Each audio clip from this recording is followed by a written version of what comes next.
Di video kali ini masih membahas Squid Game, tapi episode 5. Yang belum nonton episode sebelumnya, silahkan nonton ya.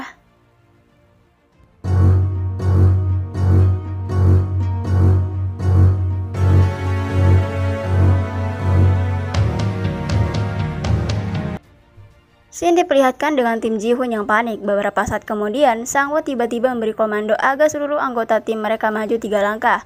Ryung berteriak tidak percaya, namun Ji-hoon yang sudah panik ikut berteriak agar mencoba saja saran Sang-woo. Pada akhirnya, semua anggota tim terpaksa melakukan saran Sang-woo karena mereka sudah tersudut.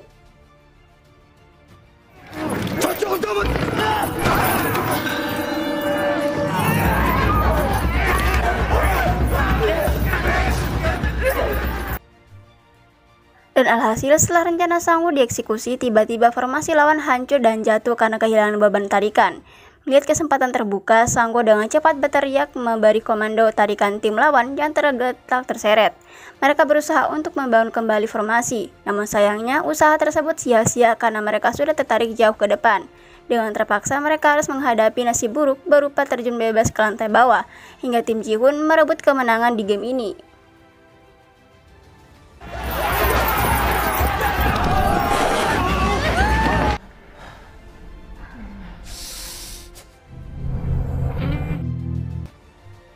Setelah tim yang kalah dibersihkan, scene berlanjut ke tim Ji-hoon yang sedang berada di dalam lift. Tampak seorang pria yang bergabung berdoa dengan khusyuk, namun suara cukup keras untuk memecah keheningan di antara mereka. Gadis yang direkrut oleh Sabyok menginterupsi. Dia berkata bahwa harusnya bapak tersebut berterima kasih pada si kakek dan Sang-woo yang telah memberikan ide dan saran yang menakjubkan, bukan kepada Tuhan. Bapak itu membalas dengan menceramahi gadis tersebut. Si gadis pun tak mau kalah dan membalas ceramahan tersebut dengan tegas. Pada akhirnya debat kecil tersebut dihentikan oleh Sabyok yang mulai frustasi. Setelah keluar dari lift, gadis itu menanyakan nama Sabyok. Namun pertanyaan tersebut hanya dibalas dengan penolakan yang dingin. Kemudian Sabyok memohon agar dia tidak diganggu dan dibiarkan sendiri. Scene berganti ke tim Jaka yang sedang mengobrol membicarakan tim lawan yang sebelumnya mereka kalahkan. Di tengah keasikan tersebut datanglah tim Ji-hoon yang terlihat lelah. Bang Jaka dan anggota timnya kaget dan kedatangan tim tersebut. Ryung yang melihat ekspresi bodoh mereka nyengir sambil melewati geng pria tersebut dengan santai. Mayat yang telah dibungkus dengan peti pun dibawa ke sebuah ruangan kremasi untuk dibakar. Namun sebelum tersentuh api, staf yang mengawasi lewat CCTV menekan sebuah tombol, sehingga peti tersebut jatuh ke bawah dan diambil oleh staf lain ke ruangan misterius. Ternyata peti yang diambil tersebut merupakan peti yang sebelumnya diberi tanda plus oleh salah satu staf di episode sebelumnya. Kembali lagi ke tim Ji-hoon. Di sini Ryung menyimpulkan dan menuduh Ali sebagai transmigran ilegal dan patut dicurigai. 울면서 미쳤어. 불법 체류지? Ryung bertanya siapa kapten dari tim, namun Sang-woo menjawab bahwa mereka semua setara. Ji-hoon menyelap bertanya kenapa kau dikeluarkan dari tim Jaka. Ryung berkata kalau dia tidak selevel sama mereka, padahal sudah jelas dia dikeluarkan agar digantikan oleh pria berotot dan lebih berguna tentunya.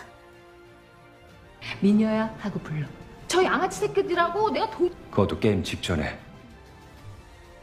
Sebab pengumuman muncul memperingatkan bahwa 30 menit lagi lampu akan dimatikan. Sang-woo berbicara agar mereka harus bersiap-siap sebelum lampu padam. Dan munculnya perkelahian. Dua pria direkrut baru menyarankan untuk bersama-sama menyerang tim yang paling lemah. Namun Sabyok menginterupsi, berkata kalau dia tidak percaya dengan rekan timnya karena sebelumnya dia pernah melihat orang yang membunuh rekan timnya sendiri. Ji-hoon berdiri dan berkata bahwa yang terpenting sekarang adalah mereka perlu bisa melindungi diri sendiri. Jadi dia menyarankan untuk membuat sebuah pelindung dari kasur dan tiang-tiang besi di sekitar mereka. 바리케이드를 칩시다.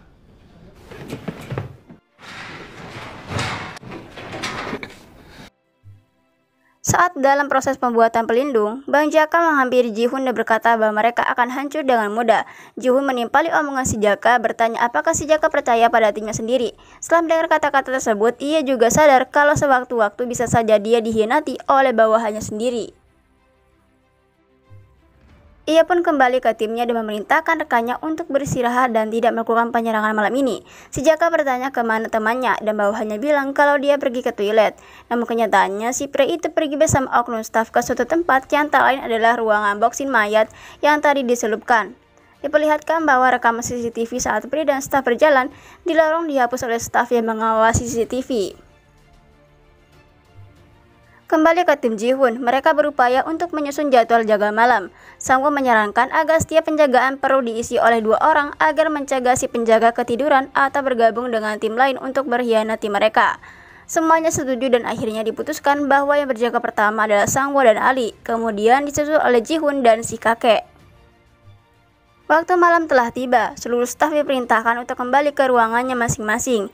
Dan Sim berubah ke Ali yang sedang duduk berdua dan berbagi makanan yang ia simpan kepada Sang-woo sebagai bentuk terima kasih karena telah menyelamatkan dan memberikan ongkos pulang. Mereka pun saling berkenalan. Sang-woo bertanya tentang usia dan asal-usul Ali. Ali menjawab bahwa dia sekarang berusia 33 tahun dan berasal dari Pakistan.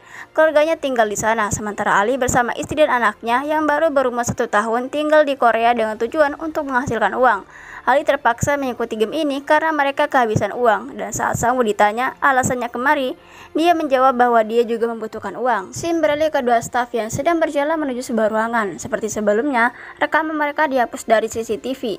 Salah satu dari mereka merupakan Jungwoo yang menyamar. Staf di samping Jungwoo bertanya kenapa kemarin Jungwoo tidak hadir. Jungwoo pun meminta maaf. Staf di samping Jungwoo tidak sadar kalau rekan nomor 29 yang asli sudah mati dan dicuri identitasnya oleh Jungwoo. Staf tersebut bilang kalau Jungwoo hampir akan dibunuh, namun dia dihalangi karena punya hutang budi. 29 yang sebenarnya sudah dibunuh oleh Jungwoo. Sim berlanjut ke ruangan unboxing mayat. Di sana sudah ada si pria tadi dan 2 staf lainnya yang sedang melakukan pembedahan organ.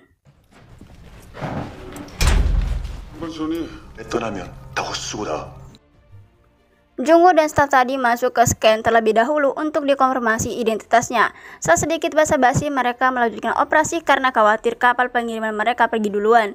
Di sini disebutkan bahwa ternyata nomor 28 dan 29 merupakan penyelam yang bertugas untuk mengirim organ yang mereka bedah ke kapal untuk dijual.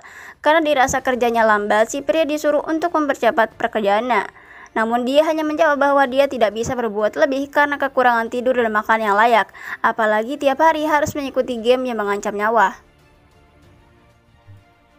Sim beralih pada Ji-hoon yang sedang tertidur. Sebuah tangan hampir meraih lehernya. Namun kemudian ia terbangun dalam keadaan kaget mendapati Sang-woo yang ternyata mau membangunkan untuk gantian jaga malam.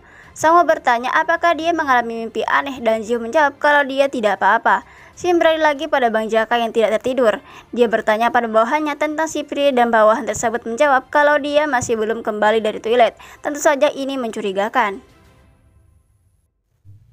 Kembali lagi ke si pria yang sedang membedah. Salah satu staf dengan topeng segitiga menawarkan diri untuk melanjutkan pekerjaan si pria karena mereka tidak punya waktu lagi. Staf mengolok-olok si pria dan menyinggung pembedahan sebelumnya yang gagal. Namun dia menepis perkataannya karena ternyata mayat yang akan mereka bedah sebelumnya masih hidup dan memberontak. Terlihat Ji-hoon melamun menatap kekosongan. Terulang sebuah kejadian yang dulu pernah terjadi padanya. Sebuah perseteruan di mana salah satu rekannya terbunuh dipukuli tongkat oleh seorang polisi.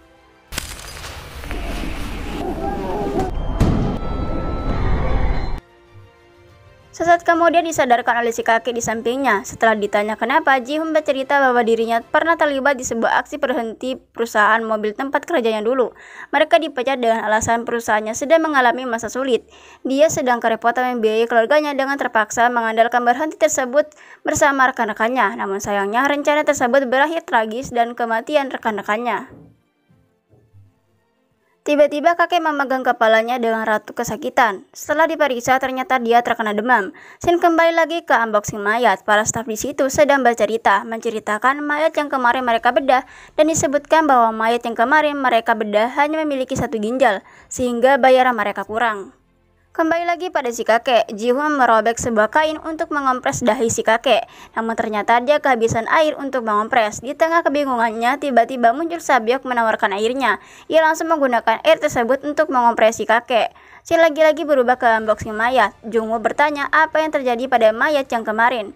Dan salah satu staf menjawab kalau dia memukul mayat tersebut dengan linggis sampai mati. Tiba-tiba Jungwoo ditanya kenapa dia tidak ingat padahal kemarin dia juga di sini dan membuang mayat tersebut. Dengan sedikit jeda, Jungwoo menjawab bahwa dia saat itu sedang tidak fokus. Namun jawaban tersebut justru malah menambah kecurigaan staf lain. Jungwoo yang semakin waspada, ia meraih sesuatu dari sakunya. Namun sebelum meraih benda tersebut, tiba-tiba si pria berteriak. 아니면 간이고 공파 죽었. Kembali lagi pada Ji-hoon dan si kakek. Ji-hoon berkata pada si kakek agar cepat sembuh dan bermain game lagi.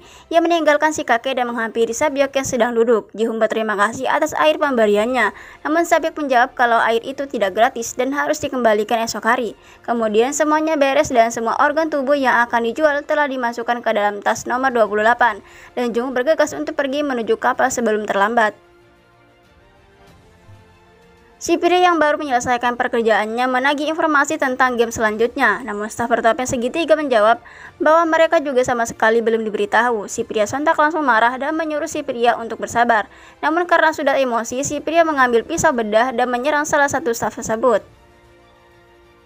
지금 당장 안 할래라 그래! 돌아가서 족같이 쏟은 쓰레기 말을 믿다가 저놈이 돌아올 때까지 Kembali pada Jungwoo dan si nomor 28. Mereka tiba di sebuah ruangan yang memiliki pintu besi dan kemudian membukanya. Di balik pintu tersebut ada sebuah tangga yang menuju ke bawah dan mereka mulai menurunkannya. Sementara si pria telah berdebat bengis. Para staf mengalah dan bilang kalau mereka akan mendapatkan informasinya. Namun yang jadi tawanan bilang kalau dia butuh kunci untuk membuka ruang kontrol. Dia menyuruh si pria untuk merogoh sakunya. Namun saat ia memegang celana tawanan, ia malah melawan balik dan menyerang si pria. Namun sayangnya, sebelum ia berhasil mengambil senapan, pria terlebih dahulu menerjang dan menusuknya dengan pisau benda berkali-kali. Staf yang satunya memukul punggung si pria dengan linggis dan menyerangnya. Namun si pria berhasil bertahan dan kabur dari tempat itu.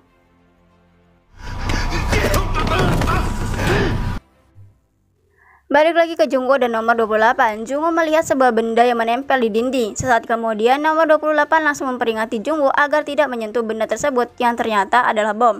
Nomor 28 bilang bahwa tempat ini adalah jalur melarikan diri darurat untuk para VIP. Bom tersebut berfungsi untuk meratakan seluruh tempat setelah mereka melarikan diri. Jungwoo pun bertanya tentang siapa para VIP tersebut. Namun nomor 28 menolak untuk menjawabnya, lalu mereka pun turun. Nomor 28 memanggil Jungwoo dan saat putar balik tiba-tiba ia ditodong oleh sebuah pisau. Scene berubah kembali menunjukkan si pria yang sedang berusaha untuk kabur hingga pada akhirnya ia pun malah masuk kembali ke ruangan bermain tempat permainan permen gula yang kemarin.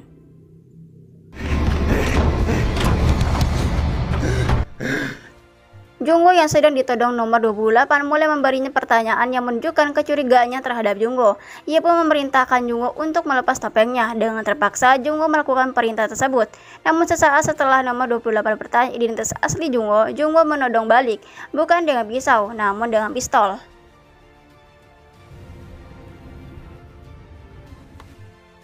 Refleks nomor 28 langsung mengangkat kedua tangannya. Kemudian Jungwoo balik memerintahkan 28 untuk menunjukkan wajahnya. Kembali lagi ke pria. Tak butuh waktu lama akhirnya ia dikejar oleh staf yang tadi. Namun saat pria mengangkat linggisnya, staf tersebut langsung berbicara menenangkan pria di hadapannya dan mengambil jalan damai. Lagi-lagi scene berubah ke Jungwoo. Kini ia mulai berkata bahwa orang yang hanya mempunyai satu ginjal merupakan kakak laki-lakinya yang ternyata kehilangan ginjalnya karena mendonorkannya kepada Jungwoo. Namun nomor 28 langsung menjawab bahwa yang kemarin bukanlah kakak Jungwoo karena mayat tersebut bukanlah laki-laki. Kembali kepada staf yang sedang membujuk pria. Pria itu sulit untuk diyakinkan. Staf tersebut membuka topengnya dan bilang kalau dia juga manusia dan ingin mereka berdua selamat. Pada akhirnya si pria menjatuhkan linggisnya dan staf semakin mendekat. Saat dia sudah di belakang si pria dengan sembunyi-sembunyi, ia mengeluarkan pisau lipatnya. Ketika dia mengangkat tangan dan mau menuju si pria, tangannya tertembak dan muncullah frontman beserta gerombolannya. Kembali ke Jungwoo dan nomor 28 yang berlutut di tanah. Jungwoo bertanya bagaimana dia bisa yakin bahwa mayat yang kemarin adalah perempuan. Nomor 28 pun menjawab bahwa dia bisa tahu karena sebelum dibedah mereka sempat bercocok tanam dengan mayat tersebut. Dia menyuruh Jungwoo memeriksa daftarnya agar lebih percaya. Daftar tersebut berisikan informasi pribadi sampai catatan medis seluruh peserta. Jungwoo bertanya di mana letak daftar tersebut dan nomor 28 bilang daftar itu terletak di ruangan frontman. Nomor 28 memohon agar tidak dibunuh dengan ikut mencari keberadaan kakak Jungwoo dan menyerahkan hasil penjualan organ. Namun Jungwoo menembaknya dan tercebur ke dalam kolam.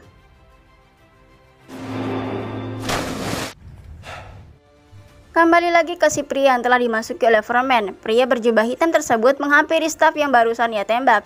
Ia berkata bahwa apapun yang mereka lakukan terhadap organ tersebut dia tidak peduli. Namun yang menjadi kesalahan fatal mereka adalah merusak aspek terpenting dari tempat game tersebut, yaitu kesetaraan. Frontman langsung menarik pelatuk pistol dan menembak kepala pengkhianat tersebut dan meninggalkan tempat itu. Dan setelah dia menginjakkan kaki keluar, kini giliran si pria yang harus menerima nasibnya ditembak oleh rentetan peluru senjata api dan mati. Jungwoo meraih kembali tangga tempat dia masuk, namun saat meraih pintunya ternyata pintu tersebut terkunci. Mau tidak mau dia menembak lubang kuncinya hingga suara tembakannya terdengar sampai luar dan sampai di telinga Frontman. Jungwoo akhirnya berhasil masuk ke ruangan yang ditunjukkan oleh nomor 28 sembari menodongkan pistolnya. Scene berganti pada Frontman yang berhasil menemukan mayat nomor 28. Setelah dikonfirmasi, Frontman menyadari bahwa pelaku yang membunuh nomor 28 masih ada di tempat ini.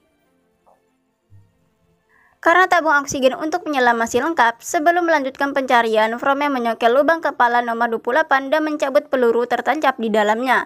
Sirine tiba-tiba berbunyi, para pemain terbangun dan keheranan. Sementara Jungwoo masih melanjutkan pencariannya di ruangan Frontman. Saat kemudian, akhirnya Jungwoo menemukan sebuah pintu yang mengarah ke brankas berisi data-data para pemain Squid Game dari tahun ke tahun. Jungwoo mengidentifikasi tiap berkas yang ada, masing-masing berkas dilabeli sesuai tahun pelaksanaannya.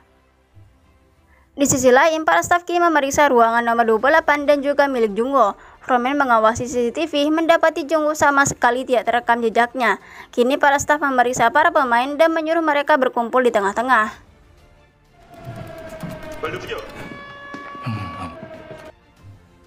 Salah satu staf menghampiri si kakek yang masih saja tiduran dan memaksanya untuk bangun. Ji-hoon menghampiri staf tersebut dan memberitahu bahwa dia sedang sakit. Selimut yang kakek pakai dibuka dengan paksa, dan ternyata kakek mengompol di celananya. Jungwoo masih terus mencari daftar pemain di tahun 2020. Namun hingga data pemain terakhir yang tak lain adalah Ji-hoon, dia tidak menemukan data dari kakaknya.